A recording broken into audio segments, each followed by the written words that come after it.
दार्जिलिंग के मिरिक इलाके में एक पुराने पुल के अचानक ढहने से 6 लोगों की मौत हो गई। घटना के दौरान पुल पर कई वाहन और पैदल यात्री मौजूद थे। स्थानीय प्रशासन ने तत्काल बचाव अभियान शुरू किया और घायलों को अस्पताल पहुंचाया।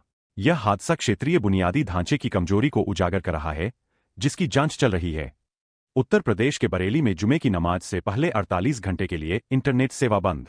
8,000 पुलिसकर्मी तैनात। शांति बनाए रखने के लिए कदम। सोशल मीडिया दुरुपयोग रोकने का उद्देश्य। स्थानीय प्रशासन ने अपील जारी की। पीएम मोदी ने ट्रंप के गाजा शांति प्लान का समर्थन किया। इजरायली बंधकों की रिहाई को निर्णायक बताया। हमास की प्रतिक्रिया सकारात्मक। यह क्षेत्रीय शांति के लिए महत्वपूर्ण। अंतर्राष्ट्रीय समुदाय ने सराहना की। छिंदवाड़ा कफ सिरप मौत मामले में जांच तेज। खांसी जुकाम की दवा जानलेवा साबित हुई। मध्य प्रदेश सीएम मोहन यादव ने दुख जताया। दोषियों को सजा का वादा। स्वास्थ्य मंत्रालय ने दवाओं की जांच अभियान शुरू किया। आरएसएस अपनी स्थापना के 100 वर्ष पूरे कर रहा। 2 अक्टूबर को विजयादशमी पर विशेष कार्यक्रम। डॉ. हेडगेवार की स्मृति। संगठन ने सामाजिक सेवा पर जोर दिया। लाखों स्वयंसेवक भाग लेंगे। All India Muslim personal law board ने वक्फ संशोधन विधेयक के विरोध में 3 अक्टूबर को दुकानें बंद रखने की अपील की। मुस्लिम समुदाय ने एकजुटता दिखाई। बोर्ड ने सरकार से विधेयक वापस लेने की मांग की। विरोध प्रदर्शन शांतिपूर्ण रहे। संयुक्त राष्ट्र ने अफगानिस्तान के विदेश मंत्री अमीर खान मुत्की को अक्टूबर के 9 से 16 तक भारत यात्रा की अनुमति दी। ट्रैवल बैन में छूट। तालिबान से जुड़े प्रतिबंधों में ढील। यह कूटनीतिक संबंधों में सुधार का संकेत। दोनों देशों के बीच बातचीत बढ़ेगी। गलवान झड़प के 5 साल बाद भारत चीन के बीच 26 अक्टूबर से सीधी उड़ानें शुरू। इंडिगो ग्वांगझू के लिए कोलकाता से उड़ान भरेगा। संबंधों में सुधार का संकेत। व्यापार और पर्यटन को बढ़ावा मिलेगा। दोनों देशों ने सहमति जताई। चंडीगढ़ में अक्टूबर के 2 से 3 तक नो फ्लाइंग जोन घोषित। वीआईपी मूवमेंट के कारण ड्रोन उड़ान पर रोक। पुलिस और सेना सतर्क। सुरक्षा सुनिश्चित करने का कदम। उल्लंघन पर सख्त कार्रवाई। शिल्पा शेट्टी और राज कुंद्रा को थाईलैंड यात्रा पर बॉम्बे हाईकोर्ट ने रोक लगाई। वित्तीय धोखाधड़ी मामले में अदालत ने जांच पूरी होने तक पासपोर्ट जब्त रखा। दोनों ने अपील की, लेकिन खारिज। एलोन मस्क पहली बार $500 अरब की संपत्ति वाले व्यक्ति बने। टेस्ला और स्पेसएक्स की सफलता का नतीजा। वॉल स्ट्रीट पर उत्साह। यह उपलब्धि तकनीकी नवाचार को दर्शाती। भारतीय सेना 14 अक्टूबर से यूएन सैन्य योगदानकर्ता देशों के सम्मेलन की मेजबानी करेगी। दिल्ली में आयोजन। वैश्विक शांति पर चर्चा। सेना प्रमुख ने तैयारियां की। अंतर्राष्ट्रीय सहयोग बढ़ेगा। अक्टूबर 2025 में पंचक 3 से 8 और 31 अक्टूबर से 4 नवंबर तक। ज्योतिष के अनुसार अशुभ। दक्षिण यात्रा। नींव डालना वर्जित। सावधानी बरतने की सलाह। धार्मिक कार्य प्रभावित। साइबर अवेयरनेस मंथ अक्टूबर 2025 का उद्घाटन। अक्षय कुमार ने बेटी के साथ ऑनलाइन खतरे साझा किए। जागरूकता अभियान तेज। बच्चों को सतर्क रहने की शिक्षा। खेसारी लाल यादव का भोजपुरी गाना पड़ाका मुड़ी पे फोड़बे यूट्यूब पर हिट। दिवाली स्पेशल। लाखों व्यूज। फैंस में उत्साह।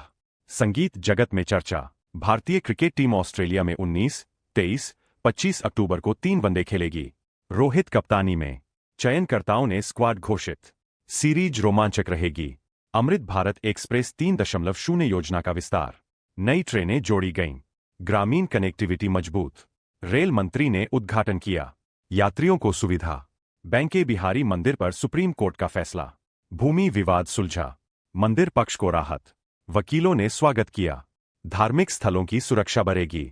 कस्टम विभाग में भ्रष्टाचार का खुलासा। बड़े रिश्वतखोरी मामले। सीबीआई जांच। अधिकारियों पर कार्रवाई।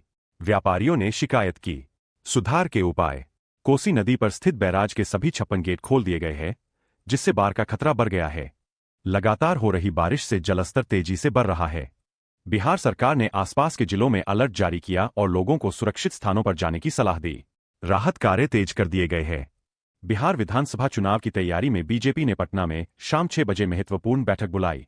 शीर्ष नेता चुनावी रणनीति पर चर्चा करेंगे। पार्टी ने सीट बंटवारे और उम्मीदवार चयन पर फोकस किया।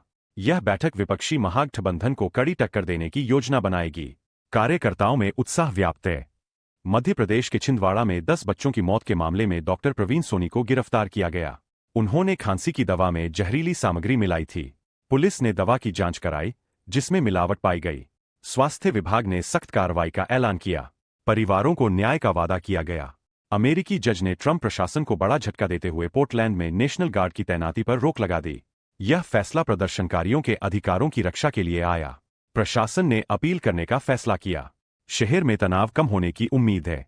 अंतर्राष्ट्रीय मीडिया ने इसे लोकतंत्र की जीत बताया। जापान के होंशु द्वीप के पूर्वी तट के पास 6.0 तीव्रता का भूकंप आया। केंद्र फुकुशिमा के निकट था, लेकिन कोई बड़ा नुकसान नहीं। जापानी मौसम विभाग ने सुनामी चेतावनी जारी की, जो बाद में हटा ली गई। स्थानीय लोग सुरक्षित स्थानों पर पहुंचे। यह घटना टेक्टोनिक प्लेटों की गतिविधि को दर्शाती है। हिमाचल प्रदेश में आज और कल भारी बारिश का पूर्वानुमान है। आईएमडी ने ऑरेंज अलर्ट जारी किया। पहाड़ी इलाकों में भूस्खलन का खतरा। प्रशासन ने स्कूल बंद करने और यातायात सतर्क रखने के निर्देश दिए। राहत टीम तैयार। किसानों को फसल नुकसान से बचाव की सलाह। ट्रंप ने कहा कि इजरायल गाजा से वापसी पर सहमत है। हमास की पुष्टि के बाद युद्ध विराम लागू होगा। यह समझौता बंधकों की रिहाई पर केंद्रित। अमेरिकी राष्ट्रपति ने मध्यस्थता का श्रेय लिया। वैश्विक शांति प्रयासों को बढ़ावा मिलेगा। पर्यावरण कार्यकर्ता सोनम वांगचुक की रिहाई के लिए सुप्रीम कोर्ट में याचिका दाखिल। उनकी पत्नी गीतांजलि ने हिंसक प्रदर्शन के आरोपों को खारिज किया। कोर्ट 6 अक्टूबर को सुनवाई करेगा। लद्दाख में जलवायु परिवर्तन मुद्दे पर उनका आंदोलन था। मानवाधिकार संगठनों ने समर्थन जताया। ब्रिटेन के पीएम कीर स्टारमर 8 अक्टूबर को भारत का 2 दिवसीय दौरा करेंगे। व्यापार और जलवायु पर चर्चा होगी। पीएम मोदी से मुलाकात निर्धारित। यह द्विपक्षीय संबंध मजबूत करने का अवसर। ब्रिटिश मीडिया ने इसे ऐतिहासिक बताया। पंजाब के पूर्व मंत्री के आवास पर ग्रेनेड हमले के मामले में एनआईए ने 4 आरोपियों के खिलाफ चार्जशीट दाखिल की।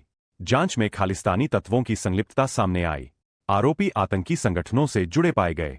यह कार्रवाई राज्य में सुरक्षा को मजबूत करने की दिशा में महत्वपूर्ण कदम है। कोर्ट में सुनवाई जल्द शुरू होगी।